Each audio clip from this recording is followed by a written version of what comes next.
Hola, bienvenidas y bienvenidos a este nuevo episodio de Historia para Llevar. Hoy vamos a hablar de una historia real, trágica, pero profundamente reveladora. Es la historia de dos hombres, Nicola Sacco y Bartolomeo Vanzetti, dos inmigrantes italianos, trabajadores y anarquistas que en los años 20 fueron acusados de asesinato y ejecutados en Estados Unidos. Más de un siglo después, su caso sigue generando debate. ¿Fueron culpables o inocentes? ¿Fueron juzgados por lo que hicieron o por lo que representaban? Este episodio es una invitación a mirar el pasado con atención, con sensibilidad y con espíritu crítico. Vamos a sumergirnos en su historia, no solo para recordar lo que pasó, sino para reflexionar sobre lo que significa justicia cuando está teñida de ideología, miedo y prejuicio. Empecemos por el mundo en el que Sacco y Vanzetti vivieron. Años 20, Estados Unidos, la Primera Guerra Mundial ha terminado, pero las heridas siguen abiertas. Millones de muertos, una economía sacudida y una oleada de cambios sociales. En Rusia, la revolución bolchevique de 1917 ha encendido las alarmas del mundo capitalista. En Estados Unidos, esto se traduce en paranoia. Comienza lo que se conocerá como el pánico rojo. El gobierno lanza redadas, arresta y deporta a cientos de inmigrantes sospechosos de tener ideas radicales. El miedo al comunismo se convierte en una herramienta de control. En ese contexto, los inmigrantes, especialmente los del sur y este de Europa, son vistos con recelo. Son pobres, ya sea católicos o judíos, sindicalistas, anarquistas, diferentes. La desconfianza hacia ellos no es solo económica o cultural, es política. Además, hay huelgas, atentados y una fuerte represión del movimiento obrero. En 1919, por ejemplo, explotan bombas frente a las casas de jueces, banqueros y políticos. El miedo se instala. La respuesta del gobierno es dura. Arrestos masivos, deportaciones, vigilancia policial.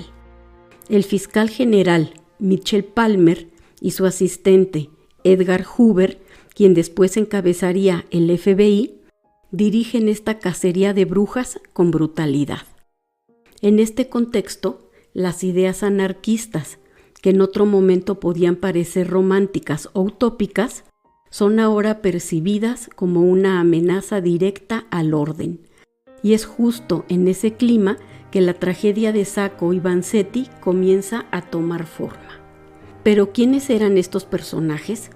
Nicola Sacco nació en 1891 en Torremaggiore, una pequeña localidad rural en el sur de Italia. Era hijo de campesinos. Como muchos jóvenes de su generación, vio en Estados Unidos una promesa, la tierra de las oportunidades. Llegó entonces a ese país en 1908, con 17 años. Trabajó como zapatero en fábricas de Massachusetts. Se casó, tuvo hijos y aunque apenas hablaba inglés, era conocido como un trabajador puntual, serio, introvertido. Bartolomeo Vanzetti, en cambio, era del norte de Italia. Nació en 1888 en el Piamonte, en una familia humilde. Estudió algo más que Sacco y fue desde muy joven un lector apasionado. Llegó también en 1908 a Estados Unidos, pero su experiencia fue más errática. Trabajó como lavaplatos, peón, vendedor ambulante. Nunca se casó y tenía una vocación intelectual, un carácter reflexivo y una capacidad notable para expresarse por escrito. Ambos se conocieron en círculos anarquistas de Massachusetts, influenciados por figuras como Enrico Malatesta, Luigi Galleani y Emma Goldman, y con el legado de los mártires de Chicago de 1886, abrazaron una visión del mundo que defendía la libertad individual, la solidaridad entre los trabajadores y el rechazo del Estado como estructura de opresión. No eran violentos, aunque formaban parte de redes anarquistas, creían en el cambio social a través de la conciencia, la cultura, el trabajo. Pero eso no importó cuando la policía necesitó un chivo expiatorio. El 15 de abril de 1920, alrededor de las 3 de la tarde, 2 hombres, Frederick Parmenter, cajero de una fábrica de calzado, y su guardia de seguridad, Alessandro Berardelli, fueron asesinados a tiros en South Braintree, Massachusetts. El ataque fue rápido, brutal. Los agresores, armados y encapuchados, se llevaron más de $15,000 de la nómina. Testigos vieron un automóvil huir de la escena. Dieron descripciones vagas. Hombres de tez oscura, posiblemente italianos. La policía rápidamente asumió que era un crimen con motivaciones políticas, tal vez vinculado a los anarquistas. ¿Por qué? Porque un año antes se había desmantelado una red anarquista llamada Cronaca Subversiva y muchos de sus miembros estaban siendo perseguidos. Semanas después, el 5 de mayo, Sacco y Vanzetti fueron detenidos en circunstancias poco claras. Llevaban armas y panfletos anarquistas. Habían estado evitando a la policía por temor a ser deportados y llevaban armas porque sabían que los anarquistas estaban siendo perseguidos. Desde ese momento, su destino quedó sellado. Para la policía, eran los hombres adecuados en el momento adecuado, extranjeros, armados, radicales. El juicio comenzó el 31 de mayo de 1921 en Dedham, Massachusetts. El juez Webster Thayer, un hombre con ideas ultraconservadoras, que ya había declarado públicamente su desprecio por los anarquistas. Desde el inicio, el proceso estuvo plagado de irregularidades. La fiscalía presentó testigos que afirmaban haber visto a Sacco o a Vanzetti en la escena del crimen. Pero muchos de esos testigos se contradecían, daban descripciones confusas o habían sido presionados por la policía. La defensa presentó más de 100 testigos que ofrecían coartadas. Sacco estaba en Boston el día del crimen. Vanzetti estaba vendiendo pescado en otro pueblo. Incluso presentaron recibos. Pero sus testimonios, por estar en italiano y traducidos, fueron tratados con desprecio. La prueba balística fue central. Se dijo que una de las balas coincidía con el revólver de Sacco. Sin embargo, los peritajes eran contradictorios. Décadas más tarde, se sabría que la prueba había sido manipulada. Y mientras tanto, en el tribunal no se hablaba tanto del crimen, sino de su ideología. Se les interrogaba por ser anarquistas, por no jurar lealtad a la bandera, por leer a Tolstoy y a Kropotkin. Fueron retratados no como criminales, sino como enemigos del sistema. En julio de 1921, el veredicto fue claro: culpables.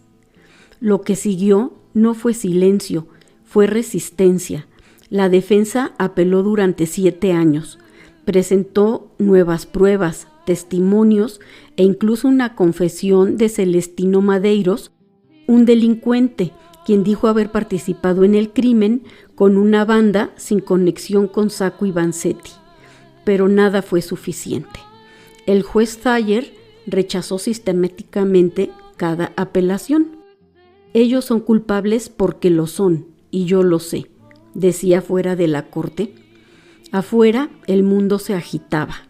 Hubo protestas en Londres, París, Buenos Aires, Berlín, México.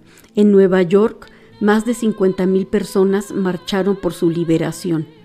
Intelectuales como Albert Einstein, H.G. Wells, George Bernard Shaw, John Dos Passos y muchos otros denunciaron el caso como una farsa. Los medios se dividieron. Algunos defendían la justicia estadounidense, otros denunciaban el proceso como un linchamiento legal. Era más que un caso penal, era un juicio a las ideas, a los extranjeros, a los disidentes. El 23 de agosto, en la prisión de Charlestown, Massachusetts, Sacco y Vanzetti fueron ejecutados en la silla eléctrica. Tenían 36 y 39 años. Murieron con serenidad, con cartas de despedida llenas de amor y de dignidad. Sus últimas cartas son sobrecogedoras. Vanzetti escribió a su amigo Carlo Tresca: «Yo no soy un hombre valiente, pero no tengo miedo de morir. He sufrido por cosas buenas, estoy orgulloso, he intentado ver al mundo con justicia, amar a los hombres, y si he fallado, lo he hecho honestamente». Y Sacco, antes de morir, escribió a su hijo Dante: «Hijo mío, ámalo todo. La vida es bella a pesar de sus injusticias. No guardes rencor». Murieron con la frente en alto. Su muerte fue para millones un acto de martirio. Sus cuerpos fueron cremados y sus cenizas llevadas a Italia. La indignación fue mundial. En algunos lugares hubo disturbios. En París, manifestantes se enfrentaron con la policía. En Brasil, Argentina, México, se escribieron poemas, canciones, ensayos y hubo manifestaciones públicas.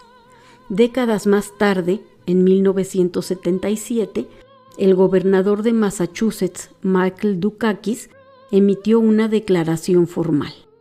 Cualquier deshonra debe recaer sobre quienes condenaron y ejecutaron a Sacco y Vanzetti, no sobre sus nombres. No fue una absolución legal, pero sí una rehabilitación moral. La historia de Sacco y Vanzetti no termina en 1927. Es una historia que se repite, con otros nombres, en otros contextos. Personas juzgadas por sus ideas, por su origen, por su color de piel o por no encajar en los moldes del poder. Su historia no es solo sobre lo que les hicieron, sino sobre lo que representaron. Y nos deja preguntas abiertas. ¿Puede la justicia ser verdaderamente ciega en una sociedad desigual? ¿A cuántas personas hemos condenado por miedo, por ignorancia, por prejuicio? ¿Quién vigila a los jueces cuando la ideología entra en la sala? Gracias por acompañarme en este viaje por la historia. Si este episodio te conmovió, compártelo. La memoria no es solo un acto de recuerdo, es también un acto de justicia. Hasta la próxima.